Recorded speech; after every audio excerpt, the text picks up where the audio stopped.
وأحسن منك لم تر قط عيني وأجمل منك لم تلد النساء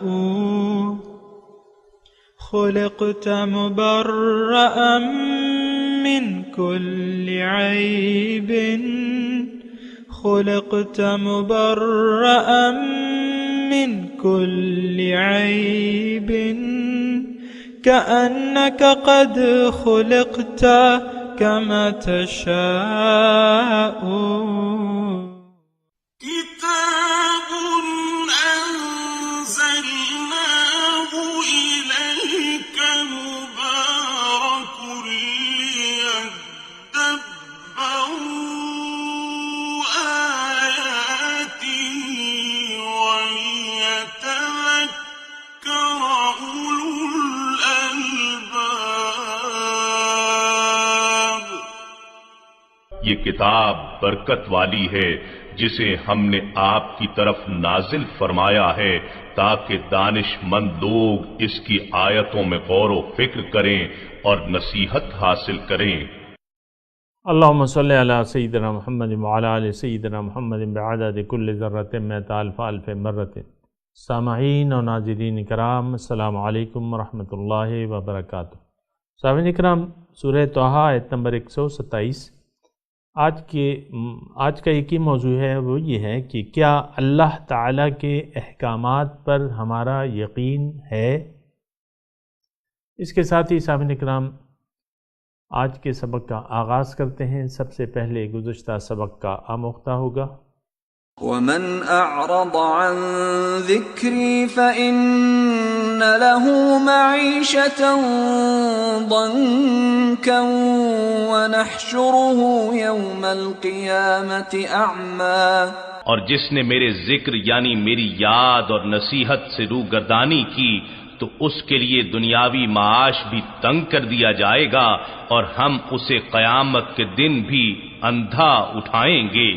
سامعین اکرام، سورہ طٰہٰ آیت نمبر 127۔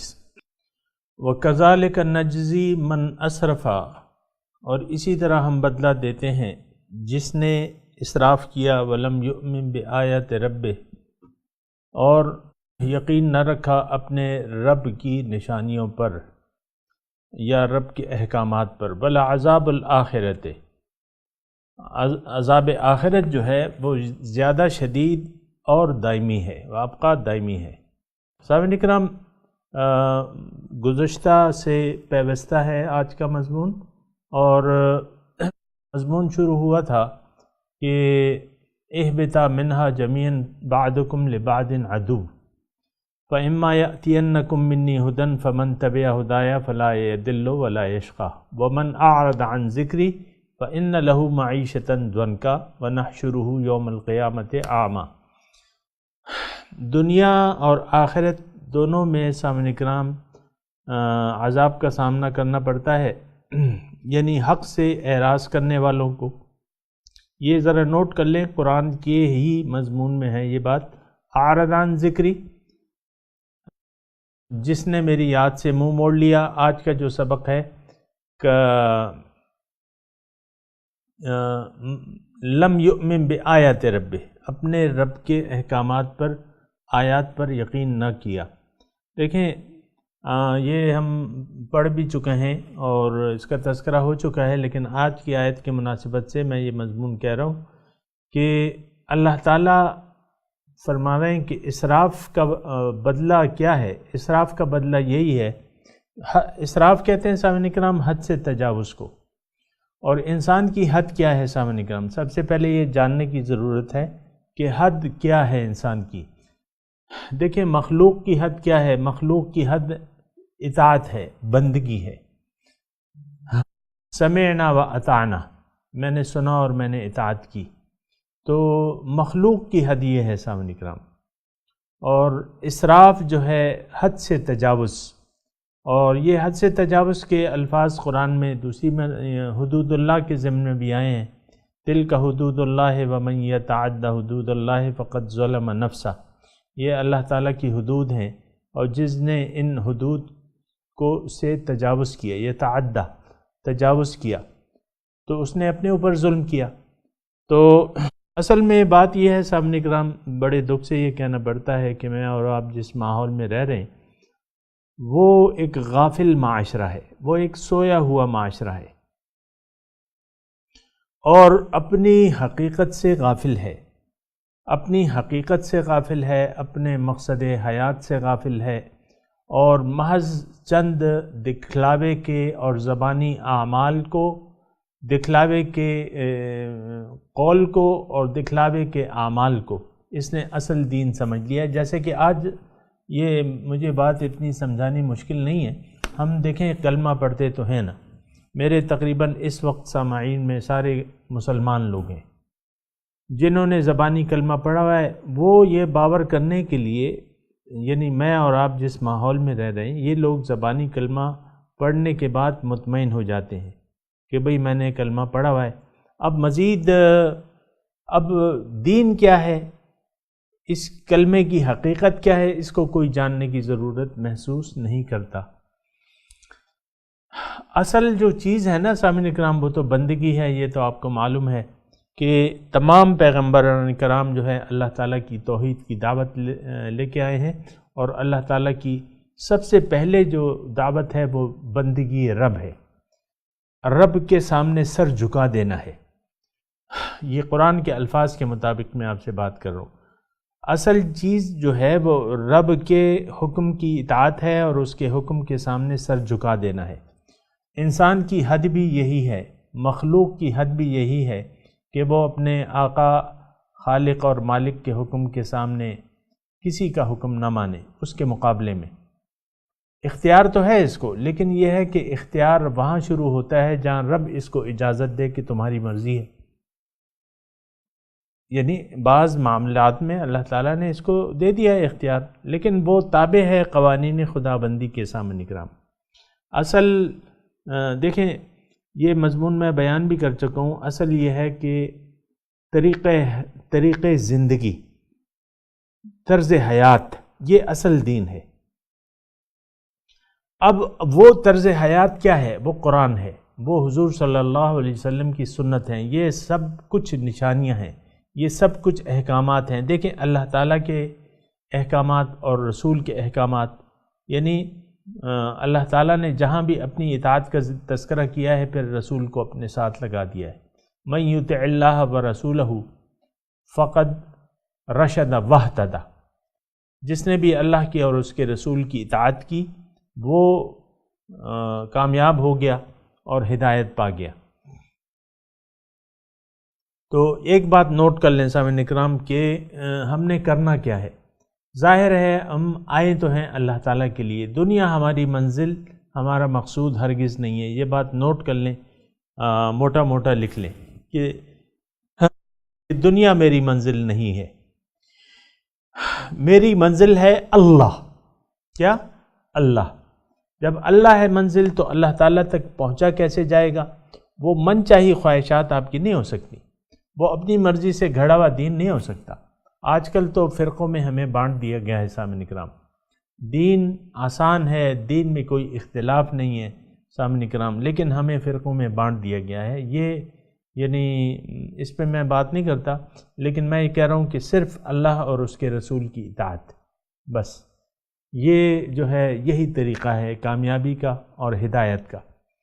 یہاں دیکھیں اللہ تعالیٰ نے جو گزشتہ آیات تھیں اس میں اللہ تعالیٰ نے دنیا اور آخرت دونوں کے عذاب کا تذکرہ کیا ہے۔ من اعرض عن ذکری فإن له معیشۃ ضنکا، جس نے بھی میری یاد سے منہ موڑ لیا اس کی میں زندگی اس پہ تنگ کر دوں گا۔ اب یہاں آج جو ہے کذالک نجزی من اسرف ولم یؤمن بآیات ربہ، یہ یقین نہیں رکھتا اپنے رب کے احکامات پہ۔ سامعین اکرام ایک بات میں کہنے جا رہا ہوں، تھوڑی سی توجہ سے سنیں، اور وہ بات یہ ہے کہ اللہ تعالیٰ یعنی رب کے احکامات، اب رب کے احکامات یہ بھی آپ کا یقین آ گیا ہوگا کہ رب کے احکامات جو ہیں وہ محیط ہیں میری ساری زندگی پہ، اجتماعی طور پہ بھی اور انفرادی طور پہ بھی۔ یہ رب کے احکامات یہ تمام میری زندگی کا احاطہ کیے ہوئے ہیں، یہ تمام معاملات کس طریقے سے ہم کی کریں وہ اللہ تعالیٰ نے ہمیں ہدایت دے دی ہے، اللہ تعالیٰ کے رسول نے اس کا عملی طریقہ بھی بتا دیا ہے۔ تو دیکھیں، میں اگر یہ کہوں کہ ہمارا رب اپنے رب کے احکامات پر یقین نہیں ہے تو اس کے لیے مجھے کوئی لمبے چوڑے دلائل کی ضرورت نہیں ہے۔ دیکھیں، ہمارا عمل جو ہے، انسان کا عمل اس کے یقین کی گواہی دیتا ہے۔ یہ ایک مختصر بات میں کر رہا ہوں، اس کو ذرا سوچیں۔ انسان کا عمل جو ہے نا، وہ گواہی دیتا ہے اس کے یقین کی۔ اگر دیکھیں ہمارے زندگی کا رخ جو ہے، میں اختصار سے بات کر رہا ہوں، ہماری زندگی کا رخ جو ہے وہ دنیا کی طرف ہے، دنیا اور ما فیہا کی طرف ہے۔ اچھی سے اچھی ہم زندگی گزارنا چاہتے ہیں، سہولت بھری زندگی گزارنا چاہتے ہیں، اور یہی ہمارا مقصود و مطلوب اور محبوب ہے کہ زندگی گزر جائے آرام کے ساتھ۔ یہ بہت غلط تصور ہے۔ دنیا میں آرام کا آپ تصور نہ کریں۔ دنیا ہے مشقت کی جگہ، محنت کی جگہ ہے۔ اللہ تعالیٰ نے فرمایا ہے قرآن پاک میں کہ لَقَدْ خَلَقْنَا الْإِنسَانَ فِي كَبَدٍ، انسان کو میں نے مشقت میں پیدا کیا ہے، یعنی انسان کی کامیابی جو ہے وہ مشقت میں ہے۔ اللہ تعالیٰ نے دوسری جگہ ایک حکم فرمایا ہے، یا ایھا الانسان انک کادح الی ربک کدحا فملاقیہ، اے انسان تم خوب اپنے رب کے راستے میں محنت کرتے ہو، کادح الی ربک کدحا، بس جب تم ایسا کرو گے فملاقیہ، پھر تمہاری ملاقات اس سے ہو جائے گی۔ تو رب کی ملاقات کا راستہ جو ہے وہ مشقت، محنت سے بھرا پڑا ہے۔ یعنی آپ نے دنیا میں آرام کرنے کا تصور نہیں کرنا سامنے کرام، کہ میری زندگی آرام سے، ریٹائرمنٹ کے بعد آرام کریں گے۔ یہ کہتے ہیں نا اکثر لوگ، بھئی بہت کام کر لیا اب آرام کریں گے۔ بھئی یہ ساری زندگی موت تک، وَاعْبُدْ رَبَّكَ حَتَّى يَأْتِيَكَ الْيَقِينُ، تم اپنے رب کی بندگی میں مصروف رہو یہاں تک کہ تمہیں موت آ جائے۔ یعنی موت تک جو ہے خوب محنت، مشقت۔ ہمارے حضور صلی اللہ علیہ وسلم کی زندگی جو ہے ہمارے سامنے ہے نا، کب انہوں نے آرام کیا ہے مجھے بتائیں؟ کب وہ چھٹیوں پہ گئے ہیں؟ کب وہ کھانے کے لیے مطلب ادھر ادھر کوئی اہتمام سے انہوں نے کچھ پروگرام کیا ہے؟ ایسا تو نہیں ہے جیسا کہ ہم کرتے ہیں۔ تو وہ کوئی بری بات نہیں ہے اگر آپ کھانے کا اہتمام کرتے ہیں، صدقہ کرتے ہیں، خیرات کرتے ہیں، آپ روٹین کا آرام کرتے ہیں، وہ تو ایک الگ بات ہے، وہ تو ضروریات میں آتا ہے۔ لیکن یہ ایک تصور کہ ہم زندگی آرام سے گزاریں، یہ تصور انتہائی تباہ کن ہے۔ سامعین کرام، ہماری منزل جو ہے وہ شاعر کا وہ شعر مجھے یاد آ رہا ہے کہ پرے ہے چرخ نیلی فام سے منزل مسلمہ کی، ستارے جس کی گرد راہوں وہ کارواں تو ہے۔ تو چرخ نیلی فام سے منزل مسلمہ کی ہے، یعنی ہماری منزل جو ہے وہ تو ذات باری تعالیٰ ہے سامنے کرام، اور پھر اللہ تعالیٰ نے جو راستہ ہمارے لیے پسند کیا ہے، جو ہماری کامیابی کا راستہ ہے، وہ مشقت کا راستہ ہے۔ ام حسبتم ان تدخلوا الجنۃ ولما یأتکم مثل الذین خلوا من قبلکم مستهم البأساء والضراء وزلزلوا حتی یقول الرسول والذین آمنوا معه متی نصر اللہ۔ کیا خیال ہے تمہارا، ترجمہ اس کا یہ ہے، ام حسبتم، کیا خیال ہے تمہارا، ان تدخلوا الجنۃ، کہ تم جنت میں داخل ہو جاؤ گے، ولما یأتکم مثل الذین خلوا من قبلکم، اور تمہارے پاس، تمہارے سامنے وہ حالات نہیں آئیں، ولما یأتکم، ابھی نہیں آئے تمہارے پاس وہ حالات کہ جو حالات گزشتہ اقوام پہ گزر چکے ہیں، ان پہ کیا حالات تھے، مستہم البأساء والضراء، خوب تکلیف اور مشقت ان کو پہنچی، وزلزلوا، خوب ان کو لرزایا گیا، حتی یقول الرسول والذین آمنوا معه، یہاں تک کہ جو رسول تھے اور ان کے ساتھ جو ایمان لائے تھے انہوں نے یہ کہا کہ کب ہوگی وہ امداد کا وعدہ، متى نصر اللہ، یعنی اتنے شدید ان کو حالات سے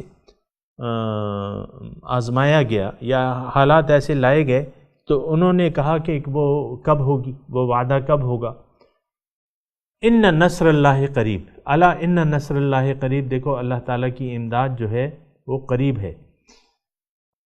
تو یہ سارے حالات، میں یہ نہیں کہتا کہ یہ مشقت جو ہے وہ ناقابل برداشت ہوتی ہے، ایک بات نوٹ کر لیں، اللہ تعالیٰ اتنی ہی انسان پہ بوجھ ڈالتا ہے جتنا کہ وہ سہ سکے، کیونکہ لا یکلف اللہ نفسا الا وسعها۔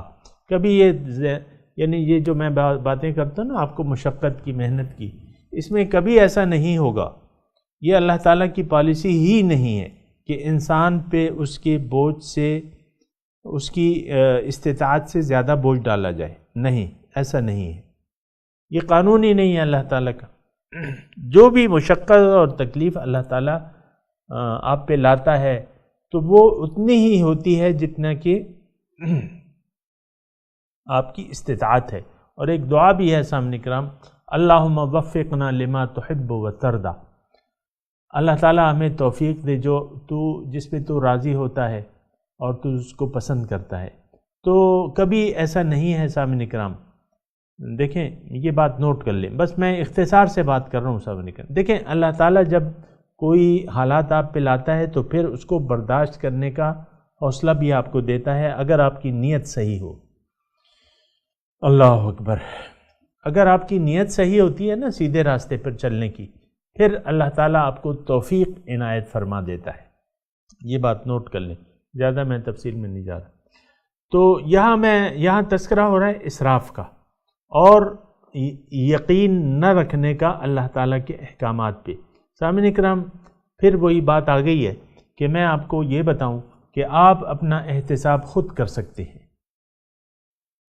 دیکھیں اپنی زندگی کو دیکھ لیں، اگر آپ کا عمل جو ہے اگر شریعت کے مطابق ہے، یعنی حضور صلی اللہ علیہ وسلم کے بتائے ہوئے دین اور ان کے کیے ہوئے طریقے کے مطابق ہے آپ کا، یعنی آپ اگر اللہ تعالیٰ کے احکامات کو مان رہے ہیں عملاً، کیونکہ بہت سارے احکامات ہیں جس کی ہم خلاف ورزی، لیکن اگر آپ مان رہے ہیں، یعنی یہ میں آپ کو یہ بتا رہا ہوں کہ آپ اپنا حساب، اپنا احتساب خود کر لیں، اس کا میں طریقہ آپ کو بتا رہا ہوں۔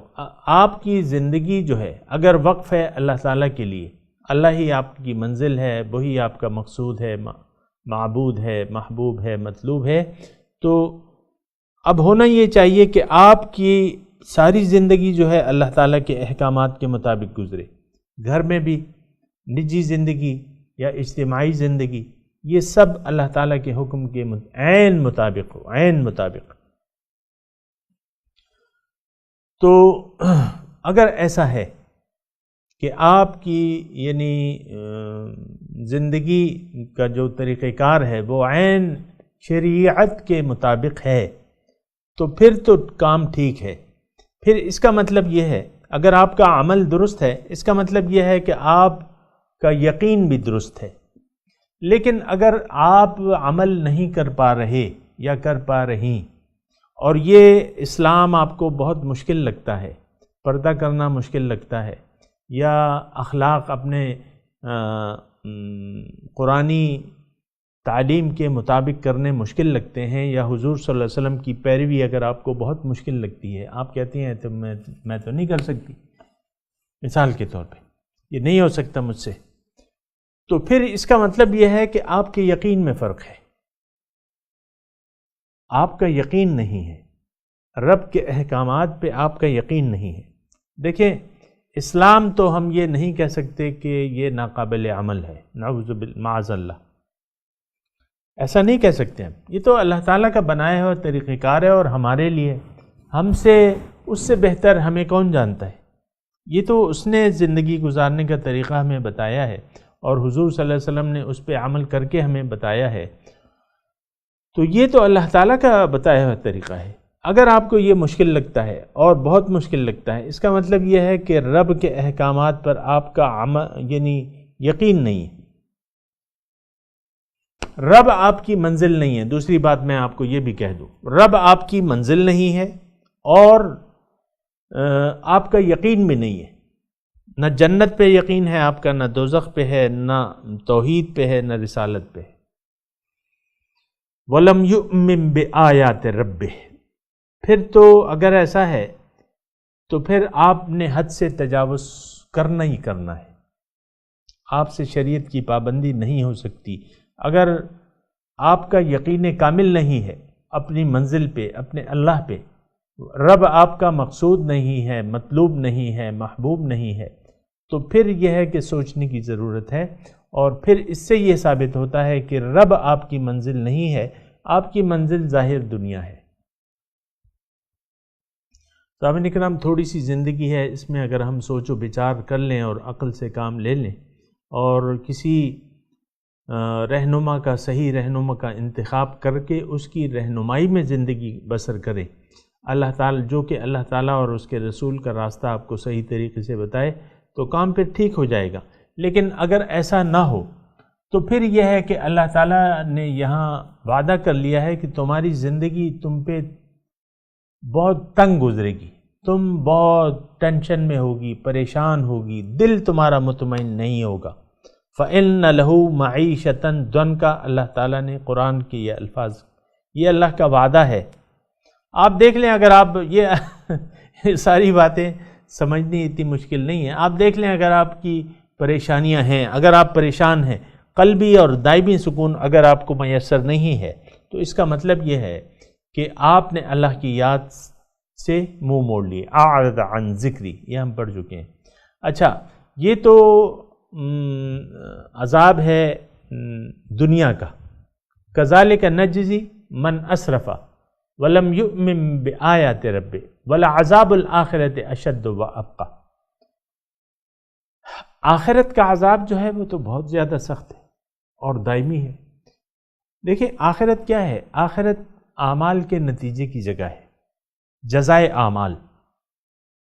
یہ بات نوٹ کر لیں سامنے کر، آخرت میں یا تو دو ہی مقام ہے جس کی اللہ تعالیٰ نے ایک قرآن میں فرمایا ہے کہ فریق فی الجنت و فریق فی السعیر۔ اگر آپ آخرت میں جنت نہیں حاصل کر سکتے پھر آپ کا ٹھکانہ دوزخ ہوگا، لیکن جنت میں جانا آسان نہیں ہے کہ آپ خود ہی آٹومیٹکلی بس چلتے جائیں، اس کے لیے محنت کرنی پڑتی ہے۔ سامنے کرام، جنت، دوزخ جو ہے آپ کو بڑی آسانی سے مل سکتی ہے، خواہشات نفس کے مطابق زندگی گزارتی جائیں، نہ اللہ تعالیٰ کی توحید کو مانیں، نہ رسول کی رسالت کو عملاً تسلیم کریں۔ یہ ہم سب نہیں کر رہے آج کل سامنے کرام، ہم اللہ کی توحید کو بھی نہیں مان رہے، رسول کی رسالت کو نہیں مان رہے، ان کا اتباع نہیں کر رہے۔ اللہ تعالیٰ ہمارا مقصود واحد اور معبود واحد نہیں ہے، ہم تو دیگر بھی خواہشات ہیں ہماری۔ تو اب یہ ہے نا کہ آخرت کی میں بات کر رہا ہوں، آخرت جو ہے وہ جزائے اعمال کا دن ہے۔ یہ یعنی یہاں جس طرح میں تذکرہ کر رہا تھا کہ آخرت میں دو ہی ٹھکانے ہیں، ایک جنت ہے، ایک دوزخ ہے۔ اگر آپ نے جنت کے لیے یہاں تیاری نہیں کی تو وہاں آپ کو جنت نہیں مل سکے گی۔ یہ میرے اپنے الفاظ ہیں، لیکن قرآن اس پہ شاہد ہے۔ الفاظ تو میرے ہیں لیکن قرآن، ان الانسان لفی خسر الا الذین آمنوا وعملوا الصالحات، زمانہ گواہ ہے کہ انسان نقصان میں جا رہا ہے، صرف وہ لوگ بچ جائیں گے جو ایمان لے آئے اور عمل صالح کیا۔ تو ایمان تو ایک یقین کو کہتے ہیں، اور آپ کا اپنی منزل پر یقین ہو، آخرت آپ کی ترجیح بن جائے۔ ایسا تو نہیں ہو رہا، ہماری تو دنیا ترجیحات میں شامل ہے۔ سامعین کرام، دنیا اور ما فیہا جو ہے ہماری ترجیحات میں شامل ہو گئی ہیں۔ یہ تو بہت غلط بات ہے نا۔ ترجیح جو ہے وہ آخرت، اللہ تعالیٰ کا حکم، اللہ کے حکم کے سامنے ہم نے کسی کی اطاعت نہیں کرنی، خواہ وہ نفس ہو، شیطان ہو، معاشرہ ہو، بھائی بہن، ماں باپ، آپ کے جو بگڑے ہوئے پیر ہیں ان کی بھی اطاعت آپ نے نہیں کرنی۔ آج کل تو دیکھیں نا، مطلب وہ یہ پیران عظام جو ہیں، جو پیر کے نام پہ ایک دھبا ہیں، وہ آپ کو شریعت سے دور لے جائیں گے، وہ تو اللہ تعالیٰ سے آپ کو دور لے جائیں گے۔ میں اس کی تفصیل میں نہیں جاتا، لیکن وہ ڈبہ پیر جو ہے نا، ان سے آپ بچ کے رہیے گا، جن کی نظر آپ کی دل کی بجائے آپ کی جیب پر ہوتی ہے، ان سے ذرا بچ کے رہیے گا۔ جو آپ کو اللہ تعالیٰ کی توحید کا درس نہیں دیں گے، وہ آپ کو کہیں گے بھائی مال لاؤ، مال لاؤ۔ نہیں، یہ بات نہیں ہے، مقصود اللہ ہے، پھر تو باقی احکامات ہیں سامعین کرام۔ تو ڈبہ پیروں سے بچ کے رہیں سامعین کرام، یہ میں آپ کو بتا دوں اتنا۔ تو بہرحال اس میں یہ ہے کہ وَلَمْ يُؤْمِن بِآيَاتِ رَبِّ، اس نے یقین نہ کیا رب کے آیات پہ۔ وَلَعَذَابُ الْآخِرَةِ أَشَدُّ وَأَبْقَى، آخرت کا عذاب جو ہے وہ تو زیادہ شدید ہے۔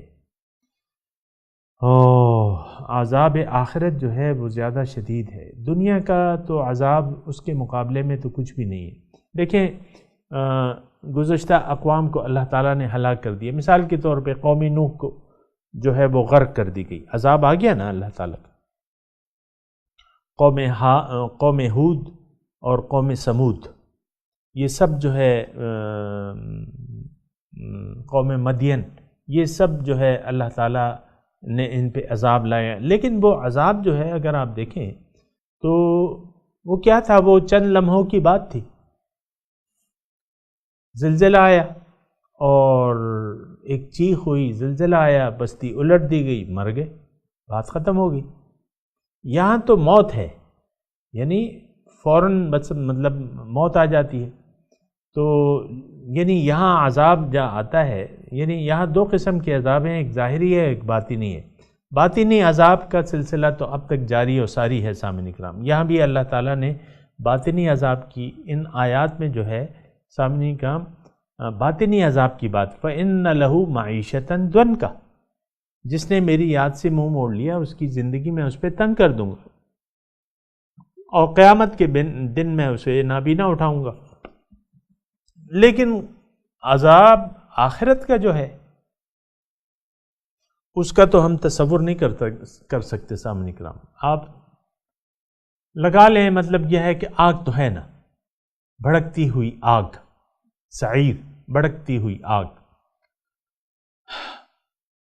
تو وہ اب بھڑکتی ہوئی آگ، جہنم کیا ہے، وہاں تو نہ باغات ہیں، نہ کچھ کھانا ہے پینا ہے، ان کا اپنا کھانا پینا ہے۔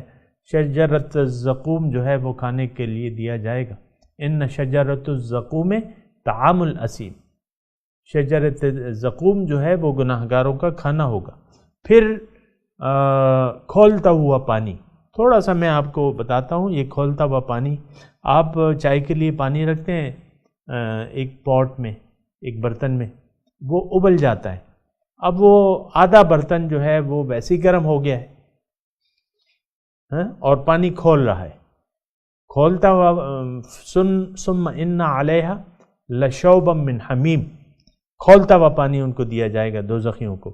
میں تھوڑی سی آپ کو مثال دے رہا ہوں، ابھی بھی مطلب یہ ہے کہ یہ آپ خود ہی تجربہ کر سکتے ہیں۔ ایک برتن میں آپ ایک پیالی، مطلب 5 پیالیوں کی جگہ ہے، آپ 1 پیالی پانی ڈال دیں اور اس کو چولہے پہ رکھ دیں، جب وہ ابلنے لگے تو جب آپ اس کو کپ میں ڈالیں گے، اس ابلتے ہوئے پانی کو کپ میں ڈالیں گے تو ارد گرد کا جو لوہا ہے وہ تو تپا ہوا ہوگا، اور وہ جو آواز ہوتی ہے تپتے ہوئے یعنی کھولتے ہوئے پانی کی وہ آواز ہوتی ہے نا، اس سے زیادہ سخت، اس سے زیادہ گرم جو ہے پانی۔ یہاں تو وہ گرم پانی اگر آپ پی بھی لیں، یعنی پی تو نہیں سکتے آپ اتنا کھولتا ہوا، لیکن اگر پی بھی لیں تو یہ ہے کہ آپ کا انتڑیاں جو ہیں وہ باہر نہیں نکلیں گی۔